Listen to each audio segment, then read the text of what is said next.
सभी को नमस्कार।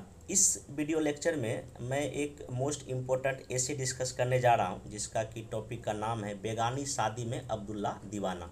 और ये ऐसे ही मैं क्यों ले रहा हूं, इसका जो मेन वजह है, ये आज से 2-3 दिन पहले ही बिहार के वित्त मंत्री जो विजय कुमार चौधरी जी ने एक अपना दिया था स्टेटमेंट मीडिया के सामने कि भाजपा क्यों बेगानी शादी में अब्दुल्ला दीवाना बन रही है। जिस दिन ये पेपर में आया था, मैं ऐसे टॉपिक लिख के इस पेपर कटिंग को अपने Telegram channel IAS special fighter space को मैं शेयर भी किया था और मैं बोला था कि 1-2 दिन में इसका मैं वीडियो बना दूंगा। आखिर इस अगर ये ऐसे में अगर आ जाए, इसको कैसे लिखा जाए, आखिर मैं इसको ऐसे टॉपिक क्यों बनाया। इसका मेन वजह ये है कि अगर आप 68 मेंस का पेपर देखे होंगे, 68 मेंस का जो जिसमें बिहार स्पेशल क्वेश्चन पूछा, उसमें एक क्वेश्चन पूछा था मूस मुढ़ैया लोढ़ा हुई हाथी ना घोड़ा हुई। यही सेम टू सेम जो मुहावरा या प्रोवर्ब बिहार में एक भाजपा नेता ने यूज किया था तेजस्वी यादव के लिए, जो बिहार के उप मुख्यमंत्री हैं। तो ये भी कहीं ना कहीं ये जो बयानबाजी है, बयानबाजी के क्रम में हमारे बिहार राज्य या किसी अदर हिंदी भाषी राज्य में भी इस तरह के मुहावरे हम जो है यूज करते हैं।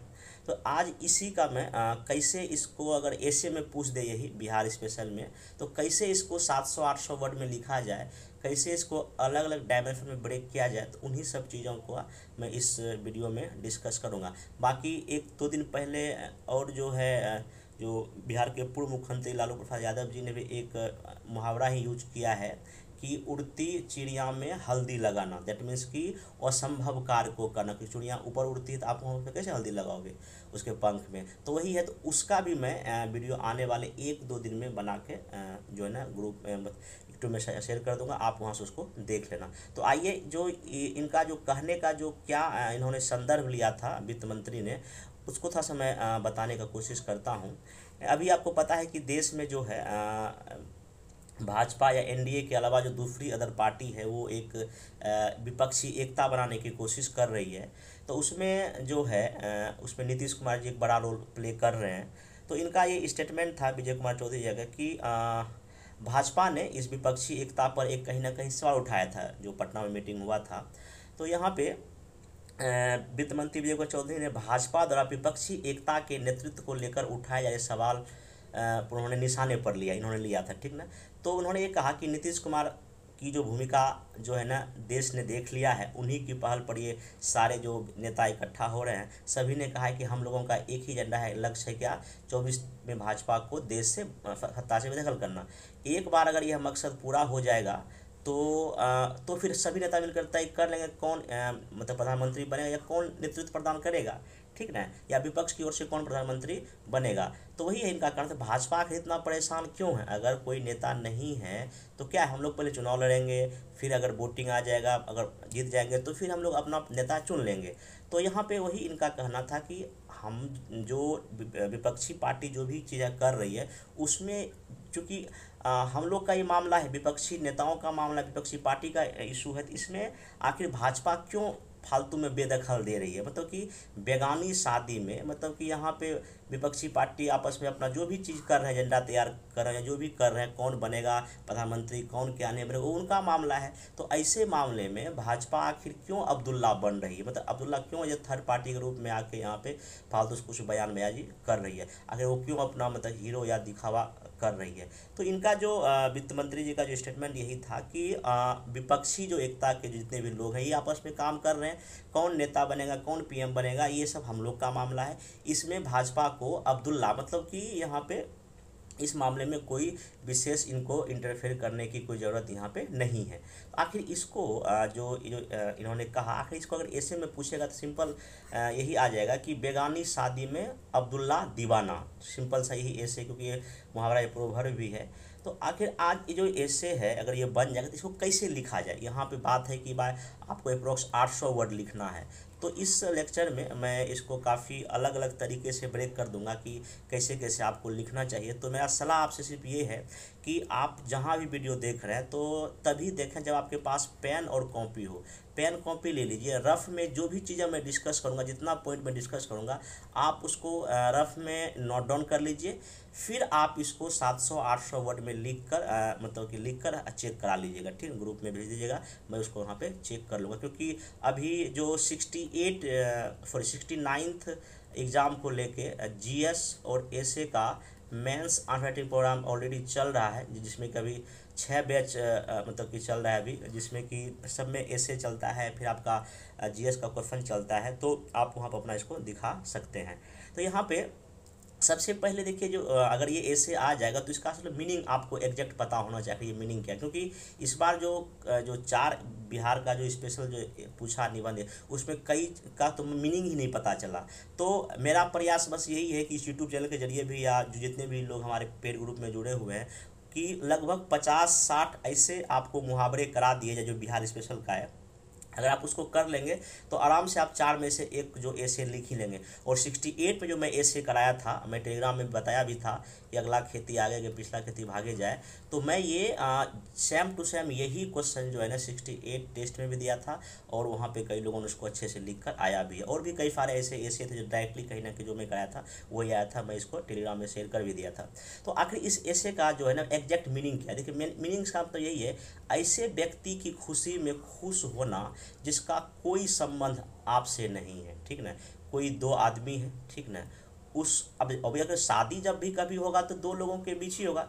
अगर कहीं शादी की बात है मिनिमम 2 आदमी तो होगा, एक लड़का एक लड़की होगा, तो वही ये 2 कोई आदमी हैं, उनका आपस का मामला है, और आप फालतू उसमें इंटरफेयर करके हस्तक्षेप करके आप दीवाना मतलब कि फालतू में खुश हो रहे हैं, जिससे उससे आपको कोई मतलब ही नहीं है, वो क्या है नहीं है, उससे आपको नहीं कोई फ़ायदा होने वाला है नहीं कोई नुकसान है, फालतू फिर आप जो है ना अपना एनर्जी उसमें खपा रहे हैं। तो वही एक ऐसे व्यक्ति की खुशी में खुश होना जिसका आपको उसके मतलब कि उससे आपका कोई भी नथिंग मतलब रिलेशन कुछ नहीं, संबंध ही नहीं। जिनका इंग्लिश मीडियम है वो भी यहाँ पे उसको थोड़ा सा लिख लेंगे। कहीं ना कहीं ये एक तरह का ऐसा माना जाता है कि ये निगेटिव थॉट है, एक कहीं ना नकारात्मक एक सोच है जो कि कोई तीसरा व्यक्ति किसी और 2 लोगों के बीच में इंटरफेयर करता है। तो यहाँ देखिए एक चीज़ होता है कि भाई आप किसी की आलोचना कर रहे हैं, ठीक है। लोकतांत्रिक देश में क्या होता है कि अगर जो हेल्दी अगर आपकी कोई आलोचना कर रहा है तो उसका हमको मतलब कि स्वीकार करना चाहिए। जैसे कि हमारे देश में देखिएगा, जब नेहरू जी जब देश के प्रधानमंत्री थे तो कई सारे ऐसे विपक्षी नेता उनका एक जो हेल्दी मतलब कि विरोध करते थे, ठीक ना। लोकतंत्र में ये होता है, लेकिन क्या है कि बेवजह मतलब कि बेवजह किसी के मामले में इंटरफेयर करना जिसका कि आपको उसके बारे में कुछ भी नहीं पता है, तब फालतू आप यहाँ पे जो है ना अब्दुल्ला मतलब दीवाना बन रहे हैं। तो इसका एक मीनिंग आप जो है ना इसको ऐसे करके लिख। अब यहाँ पे देखिए इस ऐसे में अगर देखा जाए तो की टर्म क्या क्या है उसको मैं ब्रेक करने की कोशिश करता हूँ। देखिए एक जो और मैं कहना भूल गया कि ये जो मैं आपको बता रहा हूँ ये सिर्फ मैं आपको हाँ आपको ऐसे ऐसे करना चाहिए, बाकी आप भी अपने लेवल पे जब मेरा पूरा वीडियो देख लेंगे तो इसमें कई सारे पॉइंट आपको मैं ओपन कर दूंगा, इसमें आप और भी चीज़ें जोड़ सकते हैं। ये मैं कह रहा हूँ कि ये सबसे बेस्ट है, मैं अपने हर एक ऐसे में बताता हूँ। ये सिर्फ मैं आपको, क्योंकि ऐसे का लिखने कोई एक फॉर्मेट नहीं होता है, कोई एक तरीका नहीं होता है, आप किसी भी एंगल से लेके इस ऐसे को स्टार्ट कर, हाँ मेरी जो समझ कहती मैं उसके अकॉर्डिंग बता रहा हूँ, बाकी आप इसको देख लें। इसमें अगर आपको और भी कई अच्छे पॉइंट लगेंगे तो आप उसमें इसको जोड़कर इस ऐसे को लिखिएगा जरूर, गलत या सही लिखिएगा जरूर, ठीक है। चलिए तो अगर इसका हम की टर्म अगर बात करें तो सबसे पहला की टर्म इसमें आपको दिखाई पड़ेगा मतलब कि बेगानी। मतलब बेगानी मतलब यहाँ ये है कि जिससे आपका कोई परिचय नहीं है, मतलब आउटसाइड आदमी है, ठीक। शादी देखिए शादी जब भी कभी होगा, देखिए शादी तो मिनिमम 2 लोग तो होगा ही होगा, बाकी ठीक है परिवार नहीं हो या और भी रिलेशन के लोग नहीं हो वो चलेगा, लेकिन 2 लोग एक लड़का एक लड़की तो होगा ही। हमारे देश का जो अगर जो कल्चर देखे तो इसमें 2 लोग लड़का लड़की में शादी होगा, ठीक है। मतलब एक कहीं ना कहीं ना खुशी का माहौल है, शादी हो रहा है खुशी का माहौल, ऑब्वियस सी बात है। तो यहाँ पे जो है ना अब्दुल्ला का मतलब ये है कि वो थर्ड पर्सन है, और वो फालतू में क्या हो रहा है कि खुश है और उसके बारे में चर्चा कर रहा है और दूसरे लोगों को बता रहा है देखो वैसे कर लिया, वो वैसे कर लिया। तो इसका ऐसे आप यहाँ पे मीनिंग जो है ना निकाल सकते। इसको अगर एग्जाम्पल के तरीके से अगर समझना चाहें तो मैं एक एग्जाम्पल बताता हूँ। जैसे मान लीजिए कि ए और बी, दो आदमी का शादी है। ए मान लीजिए हिंदू है, अब ये लड़का लड़की कुछ भी हो सकता है, और बी एक मुस्लिम है, ठीक ना। अब ये दोनों शादी कर रहे हैं, ठीक ना। दोनों राजी था, ठीक ना, उसको दोनों एक दूसरे से जो भी लव है प्यार करता था, शादी कर लिया, कोई दिक्कत नहीं है, ठीक ना। शादी करके घर भी आ गया। अब यहाँ पे क्या होगा कि अब जो हिंदू धर्म से जुड़े हुए जो भी धार्मिक गुरु होंगे या इस्लाम धर्म जुड़े हुए जो कुछ ऐसे गुरु या मौलाना या जो पंडित होंगे, अब ये क्या करेंगे, अपने अपने क्राइटेरिया या मापदंड से इस शादी को तौलने की कोशिश करेंगे। मतलब कि ये दोनों का अपना निजी मामला था शादी, क्योंकि आजकल जो फंडामेंटल राइट जो हमारा 21 ये भी कहता है कि आप अपने पसंद के व्यक्ति से शादी भी कर सकते हैं। अब यहाँ अगर संवैधानिक अगर जो इस ऐसे को जोड़ना चाहिएगा कि संविधान भी हमको जो है ना अपने पसंद के लोगों के साथ रहने या किसके साथ हम क्या मतलब कि खाएंगे, कैसे रहेंगे, कैसे पहनवा, ये मेरा खुद का अपना निर्णय होता है। लेकिन यहाँ पे जो शादी हो रहा है दो अलग अलग धर्म के लोगों के बीच में, अब यहाँ कई सारे धार्मिक गुरु या पंडित मौलाना अपने अपने मापदंडों के अनुसार अब इस शादी को तय करेंगे। मतलब कि वो बोलेंगे कि नहीं ये गलत हो गया, ये ऐसा नहीं होना चाहिए। आप देखते होंगे आए दिन ऐसा होता है हमारे देश में, टीवी पे चलता है, ठीक ना। या मान लीजिए दो कोई ऐसा शादी हुआ, एक लड़का है और बी लड़की है, दोनों इंटर कास्ट है, मतलब अदर कास्ट में है। यहाँ भी जो समाज के जो लोग हैं वो यहाँ पे क्या करेंगे, छिटाकशी। हाँ, ये बात अलग है कि अगर जो कुछ समस्या आती है इंटरकास्ट मैरिज में, कुछ आगे जाके समस्या आती है, लेकिन बेवजह जो है ना यहाँ पे किसी भी मामले में इंटरफेयर बनने की मतलब की कोशिश नहीं होनी चाहिए। तो यहाँ अब्दुल्ला का मतलब यही है कि ये शादी हुआ हिंदू मुस्लिम में, तो अब जो भी मौलाना होंगे, पंडित होंगे, वो अपने अकॉर्डिंग जो चीज़ों को तोलने की कोशिश करेंगे। ऐसे कई सारे जो इंडिया में शादी हुआ, जैसे कि इसमें आप एक IS टीना डबी राजस्थान में भी हैं, तो एक और जो कश्मीर के IS जब उनके शादी हुआ तो कई सारे और लोगों ने जो है ना अलग अलग अपना बयानबाजी किया। तो ये कहीं ना कहीं जो है ना अब्दुल्ला एक बनने की कोशिश है। बाकी अभी जो CM है, कहाँ कहते हैं, पंजाब के CM, और अभी उनका शादी दोबारा वो शादी किया, तो वहाँ भी उनका एज को बेटर लोग के कई लोग ने मतलब कि आवाज़ मतलब बोला कि नहीं ये ऐसा नहीं होना चाहिए। वही है कि ये लोग थर्ड पर्सन, ये लोग अब्दुल्ला हैं, तो ऐसे अब्दुल्ला को जो है ना हमको पहचानने की क्या है ज़रूरत। ऐसे एग्जाम्पल मतलब कि बेगानी शादी में अब्दुल्ला दीवाना है, ऐसे आपको उदाहरण कई सारे जो है ना हमारे देश में आए दिन आपको मिल जाएगा। जैसे मान लीजिए कोई किसी का धार्मिक अपना रीति रिवाज है, तो उनका अपना धार्मिक रीति रिवाज है, वो अपने अकॉर्डिंग सब कुछ करना चाहते हैं, तो आपको थर्ड पर्सन उसमें जो है ना इंटरफेयर करने की कोई ज़रूरत नहीं है, ठीक है। ये यहाँ पे चीज़ें आप इसको ऐसे कर सकते हैं। अब यहाँ पे जो ऐसे का जो मैं आपको जो मीनिंग समझाया एग्जाम्पल के जरिए, और भी कई सारे आप जैसे कि इंटरनेशनल रिलेशन में ले लेते हैं, कई सारे वेस्टर्न कंट्री ऐसे हैं जो कि अपना वो गलत करते हैं, लेकिन वो दूसरे देश को उपदेश देंगे। फॉर एग्जांपल अगर मैं बात करूंगा, रसिया और यूक्रेन की लड़ाई चल रही है, ओके। तो इसमें क्या है कि कई सारे वेस्टर्न कंट्री ने रसिया पर प्रतिबंध लगाया हुआ, आर्थिक प्रतिबंध लगाया हुआ है, या ठीक ना। और यहाँ पे जो वेस्टर्न कंट्री से यूरोप हो गया, तो यूरोप के कई देश इसमें यूक्रेन को जिम्मेदार ठहरा रहे हैं, ओके।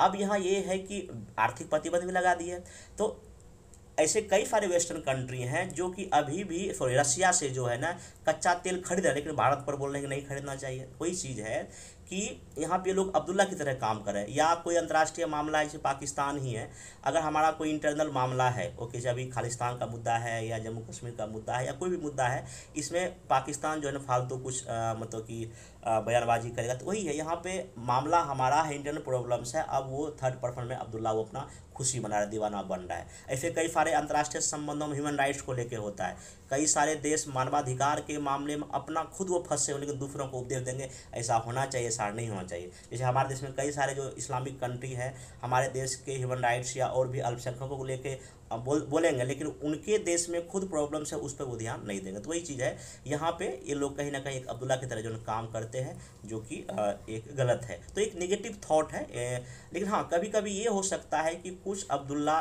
जो है नेगेटिव थॉट बोलेंगे, लेकिन उसमें कुछ चीज़ें हो सकता है कि पॉजिटिव वे में थोड़ा बहुत लिया जा सकता है, वो मैं आगे डिस्कशन में करूँगा। तो इन सब चीज़ों को मैं बताया कि जैसे कि समाज में अगर देखिएगा इंटरकास्ट जब शादी हो कैसे लोग बोलना शुरू कर देते हैं। आप ऐसे इसको इकोनॉमिक एरिया में लेके जा सकते हैं, आप इसको पारिवारिक मतलब व्यक्तिगत लेवल में जाइएगा तो कोई दो मतलब कि समझिए कि परिवार है, दो भाई है, अब उसके बीच में कोई तीसरा आदमी जो है ना फालतू घुस के जो है ना अब्दुल्ला बनने की कोशिश कर रहा है। या आप इसको जो है ना कल्चर मतलब सांस्कृतिक एरिया में भी लेके जा सकते हैं, हमारे देश का जो अपना कल्चर है उस पर कहीं दूसरे देशों का जो टीका टिप्पणी करना, ये भी कहीं ना कहीं इसी में आप इसको दिखा सकते हैं। तो कई सारे मतलब सिर्फ एक ही नहीं, मतलब आपका पर्सनल में, सोशल में, पॉलिटिकल, राजनीति में कई सारा ऐसा आपको दिखाई पड़ जाएगा, ठीक ना। तो अभी देखिए जैसे कि अगर किसी पार्टी का अपना अगर इंटरनल मामला होता है, अभी जो दल बदल का जो चीज़ें होता है, या जब जैसे कि महाराष्ट्र में जो एनसीपी जो टूटी या और भी जो घटनाएं हुई, यहाँ भी कहीं ना कहीं यही है कि उस पार्टी का अपना इंटरनल मामला होता है, कोई थर्ड पार्टी उसमें आके इंटरफेयर करने की कोशिश करता है। तो ये सब कहीं ना कहीं आप इसको चीज़ें दिखा सकता है। अब यहाँ पे इतना, अगर मैं आगे भी इसमें और भी डिस्कस करूँगा, तो ये जो इतना है आखिर इसको कैसे जो है ना ऐसे का स्टार्टिंग शुरू किया जाए, और कैसे बॉडी पार्ट लिखा जाए, और कैसे एक अंतिम में कंक्लूजन लिखा जाए, इन सब चीज़ों को मैं बारी बारी से डिस्कस करने का कोशिश करता हूँ। तो इसमें देखिए सबसे पहले क्या है कि ये कहीं ना कहीं जो है ना कि बेगानी शादी में अब्दुल्ला बनना, मतलब ये कहीं ना कहीं व्यक्ति का एक स्वाभाविक नेचर है कि भाई वो खुद के बारे में नहीं जानेगा मेरे क्या कमियां हैं, क्या गलतियां, वो किसी थर्ड के बारे में बोलेगा, ठीक ना। तो यहाँ पे एक महात्मा गांधी एक बात महात्मा गांधी बोले थे कि जो बदलाव आप दूसरों में देखना है पहले स्वयं में लाइए। ये भी यहाँ पे इस ऐसे का थोड़ा सा कहीं ना कहीं आप जोड़ा जा सकता है। तो यहाँ देखिए अगर आपको स्टार्टिंग इसमें करना हो तो कैसे करेंगे, इसमें जैसे कि एक संस्कृत का श्लोक है, आत्मवद सर्वभूतेषु यह पश्यति सह पंडित है। मतलब ये है कि जो दूसरों को खुद के समान देखता है वही विद्वान है, ठीक ना। One who see others as a himself is a scholar. या दूसरा अगर आप इसको और अगर लिंक और ब्रॉड लेवल पर करना हो, क्योंकि देखिए यहाँ पे अगर आप इस तरह के निगेटिव थॉट बोल रहे हैं, अगर आप अब्दुल्ला बन रहे हैं, तो कहीं ना कहीं एक जो हमारी जो संस्कृति कल्चर है परोपकार को बढ़ावा देती है, हम दूसरों में अपनी भलाई देखना चाहते हैं। लेकिन यहाँ ये निगेटिव थॉट है, आप भलाई नहीं देख के उनको समझिए कि डिमोनाइज करने की कोशिश करते हैं, उनकी कमियां को आप बताने की कोशिश करते हैं। मतलब यहाँ पे ये है, अगर इसको और ब्रॉड लेवल पर खींचना चाहते हैं इस ऐसे को, अगर इंट्रोडक्शन लेको तो ऐसे करके बहुजन हिताय बहुजन सुखाय। दैट मीन्स कि अगर आप हमारी कल्चर को देखिएगा, इंडियन कल्चर को देखिएगा, वो कहीं ना कहीं वेलफेयर पे डिपेंड है। मतलब Indian culture is the based on the mainly आपको feeling of welfare of human being, ठीक ना। वहीं पे भारतीय संस्कृति मानव मात्र के कल्याण की भावना पर आधारित बेस्ड है। मनुष्य का जन्म मतलब कि ये जो जनहित है उसके लिए हुआ है। जैसे कि अगर आप जो वर्षा होती है, रेनफॉल जो होती है, वर्षा का जल अपने लिए वो नहीं बल्कि धरती को मतलब कि यहाँ जो प्यास बुझाने धरती की होती है, बरसता है। नदियों का जल देखिए हमेशा ये बहते रहता है, मतलब कि 24 आवर 365 दिन नदियों का पानी बहते, किसके लिए? लोगों के कल्याण करने के लिए, लोगों के कल्याण का ये परिचायक है, ठीक ना। तो ये आप मतलब कि ये एज ए ह्यूमन बीइंग का ऐसा होना चाहिए, हमारी कल्चर भी यही कहती है। बट आप यहाँ पे इतना लिखा, आप थोड़ा सा उसी पैराग्राफ में थोड़ा सा लिखेंगे, लेकिन बट जो है ना अगर हम प्रेजेंट का अगर भारत का अगर जो अगर देखें परिदृश्य, तो हमको लगता है व्यक्ति खुद के निर्माण या समाज की भलाई मतलब कि वेलफेयर में ना लगकर वो अपना उपदेश किसी भी ऐसे इशू पर देना शुरू कर देते जहाँ उनको उसके बारे में कुछ भी मालूम नहीं है। तो फालतू अब्दुल्ला बनने की क्या कर रहे हैं, कोशिश कर रहे हैं। मतलब जैसे मान लो कोई अगर किसी का अगर धार्मिक कोई इशू है, कोई मुद्दा है, जैसे कि आप मैं फॉर एग्जांपल बोलना चाहता जैसे कि बुर्का पहनने का रीति रिवाज है आपका मुस्लिम समाज में, ठीक ना। तो यहाँ पे अब ये है कि ठीक है ये उनका अपना पर्सनल जो भी बिलीफ है, ठीक ना, वो पहनते हैं। लेकिन यहाँ पे देखिए कई सारे और लोग इसमें चीज़ें बोलने की कोशिश करते हैं। हाँ, एक चीज़ और है कि जैसे कि कर्नाटक हाई कोर्ट ने भी कहा था जैसे कि जो हिजाब पहनने का इशू है, तो वो चूँकि स्कूल का बात अलग है, लेकिन अगर कोई मुस्लिम अगर महिला अगर मान लीजिए कि उसको लगता है कि नहीं हमको बुर्का पहनना चाहिए, तो ये ठीक है। लेकिन फिर यहाँ पे देखिएगा कई सारे ऐसे जो होते हैं यहाँ पे थर्ड पर्सन यहाँ बोलने की इस पर कोशिश करते हैं, ये भी आप दिखा सकते हैं, ठीक ना। तो किसी विषय वस्तु के बारे में विशेष आपको जानकारी नहीं है, फिर भी आप जो है उस पर बोलने की कोशिश करते हैं। आप ऐसा करके कि अभी प्रेजेंट जो आप देखिएगा चाहे टीवी न्यूज़ या हमारे समाज में इस तरह के व्यक्ति को अपनी नहीं देखता है, बल्कि हाँ तीसरों की जो बुराई या वहाँ क्या हो रहा है उसके बारे में बातें करना, और इसी में करके अपना एनर्जी क्या करना है, खपत करना। तो इस ऐसे के आप इतना लिखने के बाद आप लिखिएगा कि ऐसे जो है ना जो थर्ड पर्सन जो अब्दुल्ला है, इसको जो है ना अब हमको इस ऐसे में जानने का हम क्या करेंगे प्रयास करेंगे। अब सेकंड पैराग्राफ आप यही लिख सकते हैं कि no in this essay we जो है सबसे पहले हम ये जानने की कोशिश करेंगे कि इसका meaning, what is the meaning of this एसे, आप यहाँ ये दिखा सकते हैं। फिर आप इसमें यही क्वेश्चन पूछिए सेकंड पैराग्राफ में, आखिर अब्दुल्ला कौन है, ठीक ना, हु अब्दुल्ला, ये दिखा दीजिएगा, ठीक ना। और ये जो अब्दुल्ला किस किस एरिया में हमारे जो क्या सोशल लाइफ में, इकोनॉमिक लाइफ में, धार्मिक जीवन में, राजनीतिक जीवन में, इंटरनेशनल रिलेशन में, ठीक ना, और यहाँ तक इवन कल्चर में भी ये अब्दुल्ला आपको क्या है प्रेजेंट मिलेगा। अब ऐसे अब्दुल्लाओं को आप आइडेंटिफाई कीजिए। अब ये अब्दुल्ला कोई आदमी हो सकता है, ठीक ना, कोई मतलब कि समझिए कि यहाँ पे आपका सोशल मीडिया का कोई चीज़ हो सकता है, या कोई अदर देश हो सकता है, ठीक ना, या कोई ऐसे कुछ समाचार पत्र भी देखिएगा, कुछ न्यूज़पेपर भी कभी कभी ऐसे चीज़ों में मतलब कि अपना पक्ष रखता है जो कि गलत तरीके से रख देता है। तो आप ऐसे करके इन अब्दुल्लाओं को आपको पहचानना पड़ेगा। और इन अब्दुल्ला जो कहीं एक नहीं बल्कि कई सारे आपको इस फील्ड में या कई सारे आपको लाइफ में देखने को मिल जाता है। आप इसी सब क्वेश्चन को यहाँ राइज कीजिए कि इन अब्दुल्ला को हम कई सारे मतलब कि एरिया में या कई सारे अपने लाइफ में देख सकते हैं, ठीक ना। इसमें भी दिखाई कि ये किस रूप में, वही मतलब किस रूप में है, यही कोई आपका न्यूज़पेपर हो सकता है या कोई आदमी हो सकता है, कोई देश, अब देश का अगर नाम लीजिएगा तो कई सारे वेस्टर्न कंट्री का आप एग्जाम्पल दे सकते हैं, ठीक ना, ऐसे करके। बाकी कभी इसका आप जो अब्दुल्ला लोग जो कुछ कुछ बोलते हैं, बयानबाजी करते हैं, इसका निगेटिव इम्पैक्ट क्या, जो मान लीजिए कि कोई दो हिंदू मुस्लिम शादी कर रहे हैं, ठीक है, अगर इनके गुरु अगर कुछ एक्स्ट्रा कुछ बयानबाजी करें, कहीं ना कहीं इनके लाइफ पर तो प्रभाव पड़ेगा। वही यार, ये थर्ड पर्सन कहीं ना कहीं चीज़ों को ना जो स्मूथली चीज़ें चलेगा उस पर कहीं ना कहीं बैरियर्स का काम कर देते हैं, जो ऐसा नहीं होना चाहिए। हाँ, कभी कभी ये हो सकता है अगर ये अब्दुल्ला जो है ना कुछ ऐसा मतलब कि बोले, ठीक, मतलब कि जो उनके लिए कुछ बेहतर हो सके, तब तो कुछ पॉजिटिव हो सकता है। हाँ, द रेयर केस में इसका जो है ना पॉजिटिव प्रभाव है, लेकिन मेनली आपका इसका नेगेटिव प्रभाव ही दिखा सकते हैं। बाकी तो इतना आप क्वेश्चन एराइज कीजिएगा कि सेकंड पैराग्राफ में, कि इसका हम कई एरिया में देख सकते हैं। बाकी इसमें और भी आपको जो एंगल लगे आप यहाँ पे जो है ना देख सकते हैं, ठीक। तो इसके बाद हाँ, एक और ध्यान रखिएगा, अगर बनना ही है तो कब, देखिए ये अब्दुल्ला आखिर ये लोग कब बनते हैं ये भी दिखा सकते हैं। जैसे कि जब अब ये जो लोग अब्दुल्ला जो लोग होते हैं, अगर इनके अकॉर्डिंग अगर कोई चीज़ नहीं हुआ, ये शादी विवाह है या और भी कोई परंपरा या रीति रिवाज है, अगर उसके अकॉर्डिंग ने, तभी ये जो लोग ना थर्ड पार्टी के रूप में एज अपना कुछ गलत बयानबाजी करने का कोशिश करते हैं। ये सब दिखा के तब आप सेकंड पैराग्राफ में अच्छे से दिखाइएगा कि क्या कहते हैं मीनिंग, मतलब कि इसका सबसे पहले अच्छे से मीनिंग दिखा सकते। हालांकि मीनिंग आप इसको पहले पैराग्राफ में दिखा सकते हैं, इस पूरे मुहावरे का क्या मीनिंग है, ठीक ना।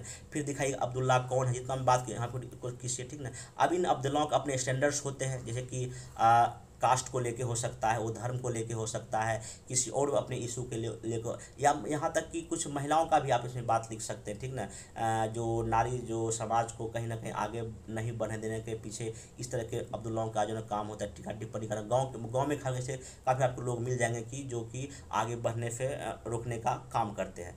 फिर अब इनका एटीट्यूड क्या होता है, इनका मकसद सब क्या होता है, इसे आप दिखा सकते हैं। जैसे कि मान अगर जो पाकिस्तान का अगर इंडिया के किसी अगर खालिस्तान के मुद्दे पे या कश्मीर के इशू पर अगर उनका टीका टिप्पणी अगर पाकिस्तान कर रहा है, उसके पीछे उसका कहीं ना कुछ तो भावना होगा, तो ये भी आप यहाँ पे दिखाने का यहाँ पे कोशिश कर सकते हैं, ठीक ना। तो अब यहाँ पे फिर इतना करने के बाद जो है ना आप इसको कुछ हिस्टोरिकल पॉइंट ऑफ व्यू से भी लेकर जा सकते हैं। जैसे कि मान लीजिए जब ईस्ट इंडिया कंपनी आई तो ऐसे कई सारे हमारे इंटरनल मामले में, राजाओं के मामले में ये इंटरफेयर किया, और जब ना केवल हमको नुकसान पाया बल्कि वो यहाँ पे क्या बन गया, यहाँ का पूरा मतलब कि जीत भी लिया। इसी में देखिएगा आप इंग्लैंड और फ्रांस के बीच जो कर्नाटक वॉर होता है उसमें भी आप जो युद्ध होता है, जो वॉर होता है, उसमें भी कहीं ना कहीं लोग अब्दुल्ला बनने की कोशिश कर रहे थे। तो आप यहाँ पे थोड़ा सा इसको एग्जाम्पल हिस्ट्री, और भी अगर कोई हिस्ट्री में अगर आपके पास कोई एग्जाम्पल है तो वहाँ से ले सकते हैं, ठीक। फिर अगर आप पर्सनल लाइफ में आइए, सामाजिक लाइफ में आइए कि ऐसे कई सारे जो इंटरकास्ट शादी है या ऐसे कई कुछ मान्यताएं हैं जहाँ पे दूसरे या थर्ड पर्सन कुछ बोलने की कोशिश करते हैं। फिर धार्मिक मामले में आ जाइएगा, जैसे कि अगर किसी हिंदू का या किसी मुस्लिम समाज का या किसी और धर्म में अगर कोई रीति रिवाज है, अगर वो अपनी परंपरा को मानना चाहते हैं तो वहाँ पे कहीं ना कहीं जो है ना थर्ड पर्सन बोलने की कोशिश करते हैं। यहाँ पे कोई कई सारे आप एग्जाम्पल ले सकते हैं। फिर पॉलिटिक्स में खास करके आ जाइएगा, कई सारे एग्जाम्पल पॉलिटिकल पार्टी का दे दीजिएगा, या जो है ना कुछ सत्ता पार्टी का या कुछ विपक्ष के पार्टियों का, जो आपको अच्छा एग्जाम्पल लगे यहाँ पे इसको दे लीजिए। कई लोग कहीं ना कहीं छेड़ाखसी बेइज्जती करने की कोशिश करते हैं। इंटरनेशनल रिलेशन में आ जाइएगा, जैसे कि पाकिस्तान का कोई बयानबाजी है, या चाइना का है, या अमेरिका या वेस्टर्न कंट्री जो अपना कुछ ना कुछ बयानबाजी चाहे करते रहता है, खासकर मानवाधिकार को लेके लिख दीजिएगा। क्लाइमेट चेंज, जबकि क्लाइमेट चेंज को लेके भी वेस्टर्न कंट्री अपना नहीं देखेंगे, लेकिन हाँ दूसरे पर बोलेंगे हाँ इंडिया के साथ ही करना चाहिए। यहाँ तक इवन यहाँ तक WTO में देखिए, WTO में जब जाइएगा तो वहाँ भी कहीं ना कहीं जो 5% और 10% का जो कंडीशन है, तो वो भी कहीं ना कहीं इसी सब की ओर इशारा करता है। वैसा एग्जाम्पल यहाँ पे ले सकते हैं इंटरनेशनल रिलेशन में, ठीक। फिर यहाँ पे कल्चर में भी, सांस्कृतिक जो रीति रिवाज होता है उसमें भी खास करके वेस्टर्न कल्चर हम लोग की तरफ कंपेयर करके देखता है, या कुछ एक्स्ट्रा बोलने की कोशिश करता है। कई सारे अभी चीज़ें इसको यहाँ में दिखा सकते हैं, ठीक है। तो इतना सब लगभग हर एक पैराग्राफ में आप लगभग 50-60 वर्ड अगर लिखते जाएंगे तो ये बहुत सारा वर्ड हो जाएगा, लेकिन आपको लिखना तो 800 वर्ड है। जबकि अगर आप हर एक पैराग्राफ में अगर एवरेज अगर 100 वर्ड लिखेंगे तो 900 वर्ड तो ऐसे ही हो गया, लेकिन आपको इसमें 800 वर्ड तक जाएगा, क्योंकि जब मैं बहुत बता दिया। अब आपको इसको क्या करना है, एक जगह करके सोच के इसको लिखने का क्या करना है, कोशिश करना है। बाकी हाँ वही दिखा देना कि जो अब्दुल्ला लोग का होता है इसका कहीं ना कहीं निगेटिव इम्पैक्ट नहीं पड़ता है, जिस पर टीका टिप्पणी होता है, ठीक है, इसे दिखा दीजिएगा। बाकी हाँ कुछ जगह जो है एक दो पॉजिटिव अगर आपको लगता है कि नहीं इसमें अगर उस अब्दुल्ला का अगर जब सही अगर जब आलोचना है तो फिर नहीं, तो बाकी तो इसका नेगेटिव प्रभाव ही होगा। बाकी यहाँ पे वही है कि एक और दिखा दीजिएगा, अगर अब्दुल्ला अगर कोई अगर वाद विवाद करे, ठीक है, संस्कृत में एक श्लोक है, वाद वादे जायते तत्वबोधा, मतलब अगर वाद विवाद से तत्वबोध होता है। लेकिन यहाँ ये अब्दुल्ला में जो है ना ये बात नहीं करना चाहता है, बस वो अपने मापदंड के अकॉर्डिंग आपको समझाने की कोशिश करेंगे।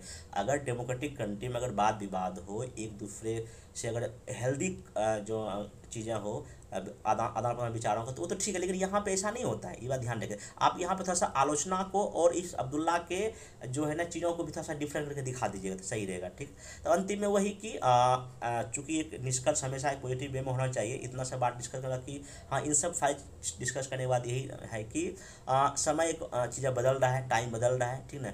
और फिर सोच को भी बदलने की ज़रूरत है, चाहे जो भी पुरानी सोच है, ठीक ना, उसको चेंज करने की ज़रूरत है। और कहीं ना कहीं पॉजिटिव अगर हम रहेंगे वही एक कल्याणकारी हो सकता है। निगेटिव थॉट कहीं ना कहीं हमको पीछे ले जाने की क्या करेगा, कोशिश करेगा। और यहीं पे कि एक अंतिम कि हाँ तुम्हारे दिल की चुभन भी जरूर कम होगी, किसी के पाँव से कांटा निकाल कर को तो देखो। ऐसा करके आप जो है ना कर सकते हैं, या नहीं तो गांधी जी का भी कि अगर जो बदलाव दूसरों में आप खुद में लाने का, क्योंकि अब्दुल्ला लोग यही होता है कि खुद उनके साथ दिक्कत है लेकिन अपना समस्या सॉल्व नहीं, दूसरे में आप फालतू इंटरफेयर करने की कोशिश करते हैं। आप ऐसे करके ऐसे को जो है ना लेकर जा सकते हैं। तो मैं इसमें कोशिश किया कि आपको आखिर कहाँ इसको एरिया को ले जा सकते हैं, और इतना मैं डिस्कस कर दिया कि आप आराम से जो है ना अलग अलग एग्जाम्पल एरिया को लेते हुए जो है ना इसको आराम से 800 वर्ड में तो लिख ही सकते हैं, ठीक है। इसको लिखिए। बाकी मैं फिर बोल रहा हूँ कि आप इसको और भी अलग अलग डायमेंशन में ले जाइए, ठीक है, इसको लिखिए।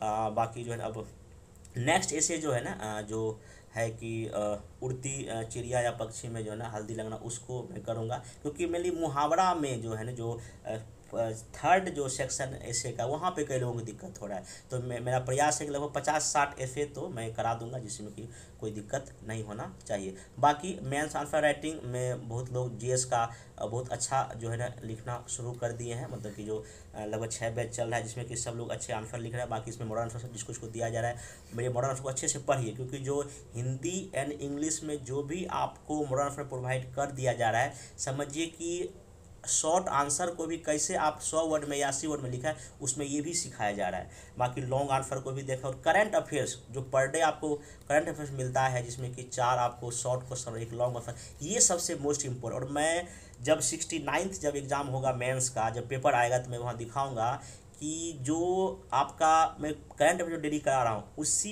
के रेंज में, उसी के इर्द गिर्द आपको पेपर फर्स्ट में जो करंट पूछेगा, और सेकंड तो पूरा करंट वेस्ट होता है, वहीं से आपको क्वेश्चन देखने को मिलेगा। बाकी आप प्रैक्टिस करते रहें, ठीक ना। मिलेंगे नेक्स्ट वीडियो में, तब तक के लिए थैंक यू।